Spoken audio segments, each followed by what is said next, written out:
자, 정치학 박사시고 교수시죠. 양일국 정치평론가와 함께하겠습니다. 어서 오십시오. 네, 안녕하세요. 자, 지금 이재명 대통령의 휴가 오늘까지지 않습니까? 이제 휴가를 복귀를 해야 되는데 이게 휴가 기간 동안에 참 대한민국에 일이 많았습니다. 지금 뭐 방금 양일국 박사 오시자마자 얘기하시는 게 아니 나라가 진짜 뭐 좀 평화를 날이 없다 그랬는데 휴가 가 있는 동안에도 폭우 내리고 뭐 주가 폭락하고 이 법사위원장이라는 인간이 막 주식 차명 거래하다 들켜갖고 지금 막 발칵 뒤집어지는 이런 상황까지 있었는데 그래도 이재명 대통령 끝까지 휴가를 가네요. 사실 저도 중간에 돌아오지 않을까 하고 일말에 기대를 했었는데 꽉꽉 채우신 것 같습니다. 우선 대통령의 휴가도 뭐 대통령도 사람이기 때문에 또 스트레스도 풀어야 가야죠. 되고 뭐 그런 점은 이해를 하지만은 역대 대통령들이 휴가를 반납한 전례를 볼 때 김영삼 대통령은 96년에 그 연천 파주 집중호우 때문에 그 군부대 장병들도 많이 희생이 되고 그 바로 복귀했습니다. 청와대로. 그리고 김대중 대통령도 아마 98년에 외환위기, IMF 위기가 지금 대한민국을 아주 휩쓸고 있는데 내가 무슨 휴가냐. 그래서 뭐 관저에서 머무르시면서 뭐 책 읽는 정도로 그리고 또 노무현 문재인 대통령도 사실은 이런저런 경제적인 이슈 때문에 휴가를 반납하거나 그냥 관저에 계셨거든요. 근데 지금 대한민국의 처한 현실은 그 종합 세트거든요. 폭우는 폭우대로, 경제는 경제대로. 하늘이 노한 것 같아요, 진짜. 그 어떤 분들은 그러십니다. 아, 뭐 우리나라 자꾸 보수 우파 진영에서 이 있지도 않은 국가 위기를 자꾸 부풀리는 것이 아니냐. 또 뭐 관세도 잘 협상하고 왔지 않느냐. 이제 이런 분들이 계신데 지난 6월달에 그 미국의 전략국제문제연구소, 보통 CSIS라고 하는데 거기서 이재명 대통령 이 정부가 출범하는 데 있어서 아주 큰 위기를 안고 출발한다 이렇게 분석하는 자료를 냈어요. 이게 뭐냐면 적어도 과거에 탄핵 전후한 시점에는 예를 들면 박근혜 대통령이 탄핵됐을 때 그 시점에는 우리나라 반도체가 최대 호황이었습니다. 그래서 국가 경제 위기로 굴러떨어지지 않았다 이렇게 분석을 했고 노무현 대통령 탄핵 뭐 안 됐습니다만 그 당시에는 우리가 중국 경제가 호황이 되면서 반사 이익을 좀 거둬서 위기를 비켜갔다. 그런데 이재명 정부는 지금 통상 전쟁 또 북러의 밀착 우크라이나 가자 전쟁 이런 것들 때문에 지금 시작부터 엄청난 폭탄 같은 걸 안고 출발한다고 이미 분석을 냈는데 이 CSIS의 분석이 좀 우리에게 시사하는 바는 지금 다 기존의 탄핵 사례에 대한민국이 큰 위기를 겪지 않은 걸 경제 문제로 설명한다는 데 방점이 있습니다. 지금 대한민국의 위기는 1차 경제적인 파도로 올 것이다. 그런데 지금 휴가를 반납하는 게 옳지 않았느냐. 그리고 물론 이제 이재명 대통령이 휴가를 강행한 것에도 정치적인 의도가 있었을 겁니다. 예를 들면 뭐 보수 우파 진영 또는 나를 반대하는 사람들이 아무리 비난해도 난 휴가 간다. 휴가 가는 모습을 보여주는 것으로서 어떤 심리적인 그런 걸 노린 것 같은데 끄떡없다. 그런 매우 건가요? 적절치 않은 휴가고 앞으로 휴가 기간이 뭐 내년에 올지 뭐 그건 모르겠습니다만은 화끈하게 반납하고 관저에 머무르는 것으로 대신하는 것이 옳다고 봅니다. 아니 저희가 무조건 휴가 가지 말라는 게 아니라요.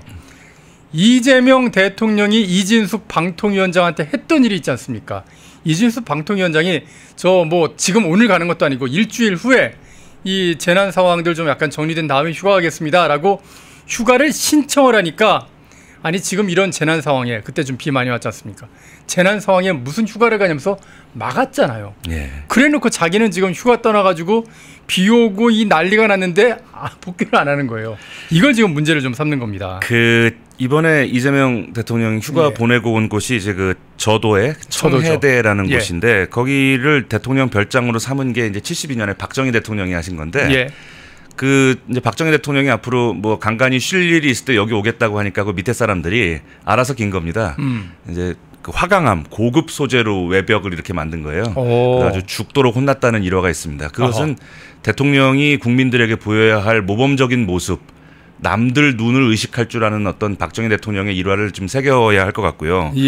무엇보다 법사위원장이라는 자리는요 상징적인 자리입니다. 그래서 이제 국회에서 이제 수많은 국회의원들이 여러 가지 민원이나 이런 걸 참고해서 법안을 올리죠. 그러면 그 법사위원장이 본회의로 올릴지 말지를 판단하는 그 대한민국의 입법기관의 상원 같은 그런 역할입니다. 예. 미국에서 법사위원장 정도 위치라 그러면 국민적인 존경을 받는 자리고, 그래서 사실 기존 정치권이 법사위원장 자리에 아무리 내가 주고 싶은 사람이 있더라도 윤리적으로 흠결이 있으면 임명 안 해왔던 게 보이지 않는 관례였거든요.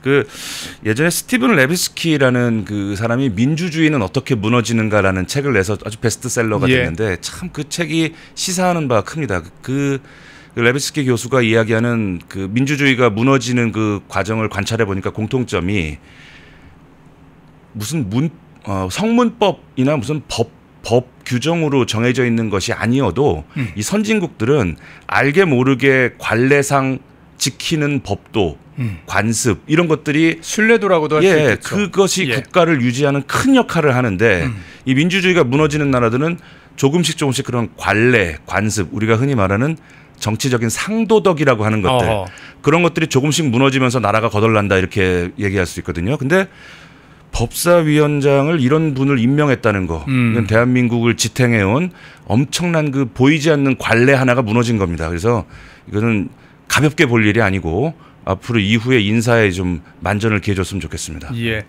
아니 뭐 휴가 가는 거 좋다니까요. 보통 대통령들이 이제 휴가 가가지고 좀 약간 쉬는 것도 있지만은 나름대로 내가 휴가 다녀와서 이런 문제는 어떻게 좀 해봐야 될까, 좀 시간을 가지고 고민들을 많이 하시거든요. 그래서 뭐 경제정책 이걸로 한번 딱 바꿔야지, 개혁 이렇게 해야지, 이런 구상을 내놓는데, 자, 이재명 대통령이 과연 휴가 갔다 와서 어떤 구상을 내놓을지 그게 참 주목이 되고 있습니다. 지금 보통 기자들이 대통령이 휴가 꽉 채워서 갔다 오면은 취재 경쟁에 난리가 납니다. 난리 나죠. 통상 그 정도 시간이 지나고 나면은 엄청난 아이템이 나온다. 서로 단독 보도하려고 난리가 납니다. 근데 제 개인적인 사견을 전제로 딱히 뭐가 나올 게 없을 겁니다. 큰 그림을 좀 봐야 하는데, 일단 지금 미국 관세와 관련된 이것은 사실은 이재명 대통령을 현재 대통령으로 만든 그 근본적인 지지 기반, 이것과 관련돼 있기 때문에 특별한 게 나올 게 없는 겁니다. 예를 들면 한미동맹을 정상화하자, 또 뭐 주한미군의 의미와 역할에 대해서 다시 협의하자, 그리고 주한미군 주둔비를 양보한다, 이런 것들이 정치적으로 사실은 관세를 풀었어야 되는 건데 이 문제를 양보하게 되면 이재명 정부의 그 지지 기반의 이반이 불가피하거든요. 그러니까 그걸 양보를 못하니까 사실은 돈으로 막고 기업들 팔 비틀어서 지금 1차 봉합을 해놓은 상태다. 저는 이제 그렇게 요약이 되는데, 뭐 하나 지금 이재명 정부가 양보할 수 있는 게 마땅치가 않다. 그리고 어떠한 구상을 가지고 와도요, 지금 트럼프 대통령이 이재명 정부를 불신하고 있는 동안에는 그 어떤 쌈파간 뭘 갖고 와도 이게 통하지 않을 거라는 그 점을 모르지 않을 겁니다, 이 정부가. 그래서 아마 뭐 어떤 구상이 나와도 뭐 원론적인 이야기 정도가 나오지 않을까 예상해 봅니다. 그런데 말입니다. 지금 오늘 나온 보도를 보니까 지금 한미 정상회담 8월 25일에 열리기 전에 이시바 일본 총리를 만난다는 겁니다. 그러면 이게 도대체 갑자기 왜 이시바를 만날까? 이시바하고는 이미 한번 정상회담을 했지 않습니까?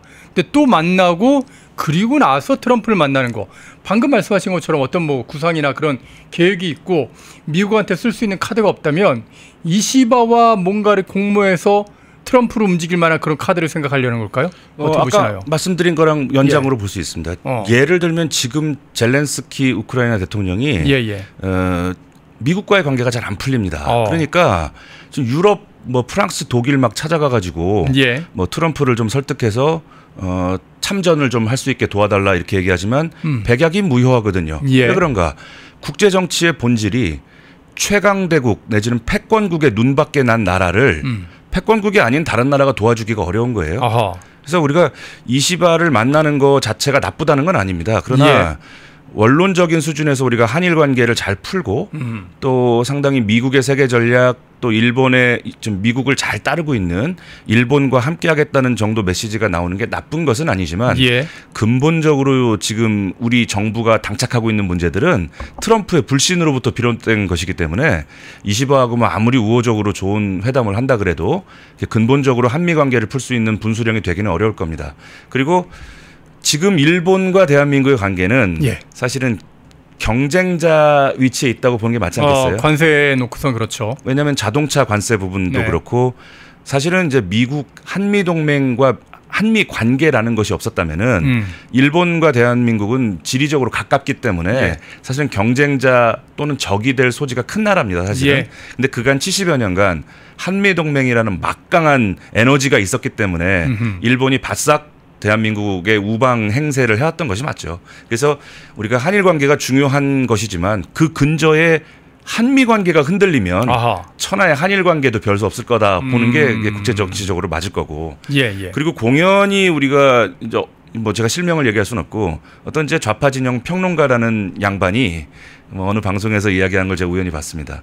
지금 트럼프가 저렇게 으르렁대니까 대한민국은 빨리 일본이나 뭐 다른 나라들하고 연대를 해가지고 스크럼 짜라고 그러더라고요. 스크럼을 예. 짜서 이제 트럼프에게 저항하면 우리가 해볼 만하다.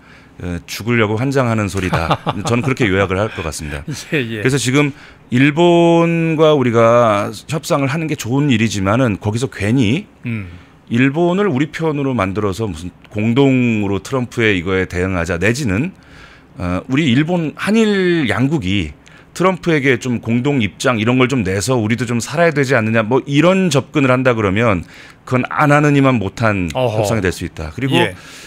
이재명 대통령이 국제 외교 무대에 서본 경험이 많지가 않습니다. 그래서 또 예. 걱정되는 거 하나가 말 실수를 조심해야 된다.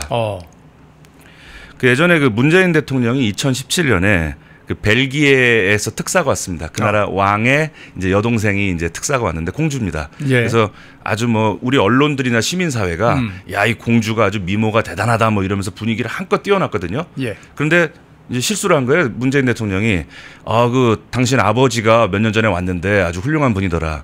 국왕이 오빠인데 친오빠가 왕인데 그걸 아빠라고 얘기해 버린 거예요. 작은 말실수라고 볼 수도 있지만 예. 그러면 그 선배님이 특사였다고 생각해 보십시오. 그 벨기에 왕이 내 오빠인지 아빠인지도 몰라? 이렇게 되면은 이게 외교의 작은 말실수가 금가게 하는 거죠. 그리고 한 번인가 문재인 대통령이 또 2017년에는 한미 군수뇌부 데리고 우리가 안보 문제를 협의하는 자리에서 예. 탄도미사일을 단도미사일이라고 한 거예요. 그래서 청와대가 수습을 해야 되니까 그 대통령께서 그 탄도미사일이라고 그걸 몰라서 그런 게 아니고 그 단거리 미사일을 착각해서 아마 발음을 그렇게 하신 것 같다. 뭐 번역 통역은 알아서 잘해줬겠죠. 예. 그래서 특히 외교 무대가 서툴기 때문에 예. 우리 그 참모진들이 말 실수가 없도록 단단히 좀 준비를 해야 되겠다 이렇게 생각이 됩니다. 예, 뭐 좋습니다. 뭐 나가서 뭐 어떻게 하든지 좀 잘 좀 해줬으면 좋겠다 그런 생각하는데 좀 걱정되는 것 중에 하나가 지금 미국 정부에서 윤석열 대통령에 대한 어떤 처우 부분, 인권 유린이나 그런 부분들은 굉장히 지금 민감하게 반응을 계속하고 이번에 그 의원 연맹에서 그 미국으로 그러니까 여야가 같이 미국으로 건너가서 미국의 주요 인사들을 만날 때도 그때 프레드 블레이츠인가 그 이제 트럼프의 핵심 측근 중에 한 명이 윤석열 대통령의 인권 유린하지 마라. 확실하게 방어권 같은 거 보장해줘라. 이런 식으로 경고까지 했거든요. 그럼에도 불구하고 어제 이 김건희 특검에서 윤석열 대통령에 대한 방어권을 전혀 인정해주지 않고 강제 구인을 끝까지 하려고 하다가 윤 대통령이 다치는 그런 일이 벌어졌습니다. 이거 만약에 이번에 한미 회담이 이제 있을 때 그럴 때 혹시 의제로 나오거나 아니면 사석이라서라도 그런 얘기가 나오지 않을까 하는 그런 걱정이 좀 드는데요. 뭐 우선 윤석열 대통령에 대한 인권 보장이 안 됐을 경우에 네네. 이후에 우리가 트럼프 정부하고 협상을 하는 과정에서 되게 우리가 아쉬운 쪽이다 보니까 예. 앞으로 잘할게요 식의 협상이 되지 않겠습니까? 예. 앞으로 우리가 민주주의 잘하고 뭐 한미동맹 잘 만들게요 뭐 이런 정도의 얘기를 하면서 달래야 되는데 그 말의 진정성이 상당히 떨어질 것은 뭐 불가피한 일입니다. 너희들 그 전직 대통령 그렇게 유린하면서 무슨 민주주의를 하겠다는 거야. 뭐 이렇게 말하면 할 말이 없는 거 아니에요? 아니 지금 브라질 당하고 있는 것이죠. 브라질이 그 룰라가 보우소나라고 괴롭히니까 관세 50% 때려버리지 않습니까? 다 떠나서 사실은 제가 어제 그 뉴스 보면서 마음이 아팠던 부분은 대한민국은 아직도 조선시대 중세 정치에 머물러 있는 건가. 지금 뭐 구치소에 있는 윤 대통령 끌어내려 했던 뭐 이유가 뭐겠습니까? 수의 입히고 뭐 수갑도 좀 채워서 TV 앞에 나가게 하고. 근데 지금 확정이 된 게 아니기 때문에 그런 그림도 못 만들어요. 그런 것을 통해서 우파 국민들을 심리적으로 다운시키고 뭐 그런 것들 뭐 복잡한 셈법이 있었을 겁니다. 그리고 뭐 일각에서 말씀하시는 것처럼 뭐 특검의 그 과도한 충성 경쟁 뭐 이런 것도 있었겠지만 예.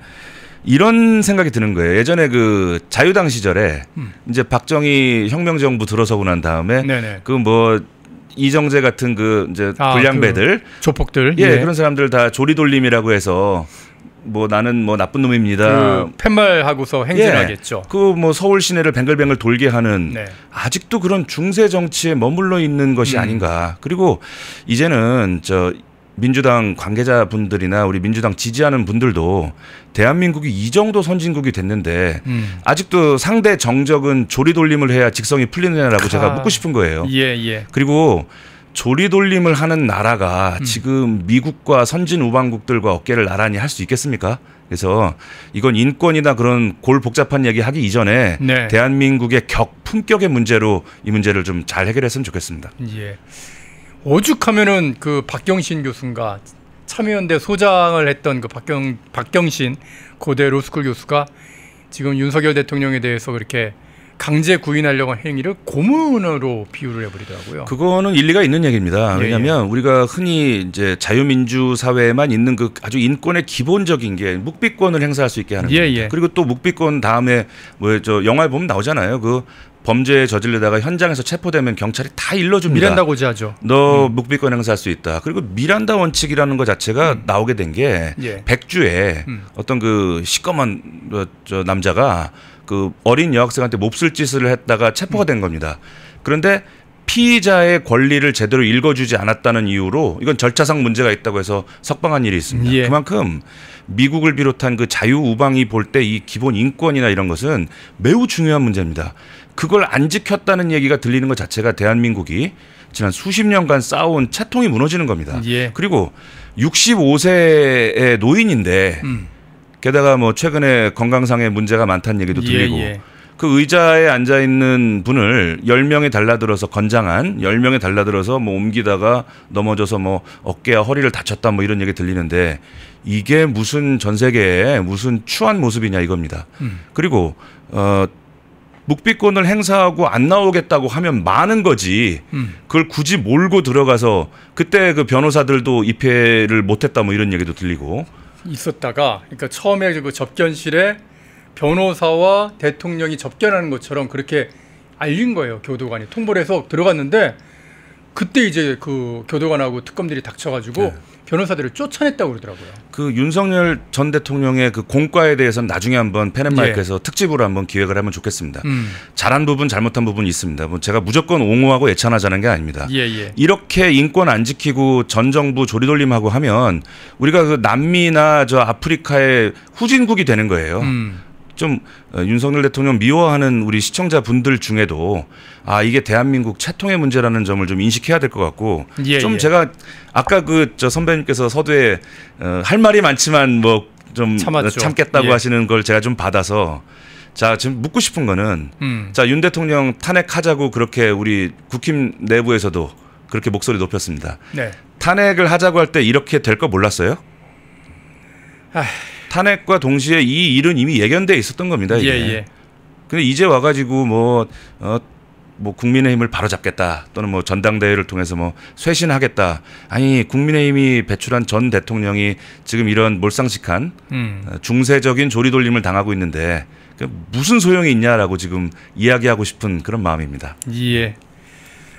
지금 뭐 댓글창에서 뭐 허정희님께서도 후원해주고요, 이나라님께서도 후원해주고 감사의 말씀드립니다. 펜앤마이크에서 추천하는 영상도 보고 가세요. 다른 영상도 즐기시려면 구독 버튼을 꼭 눌러주세요.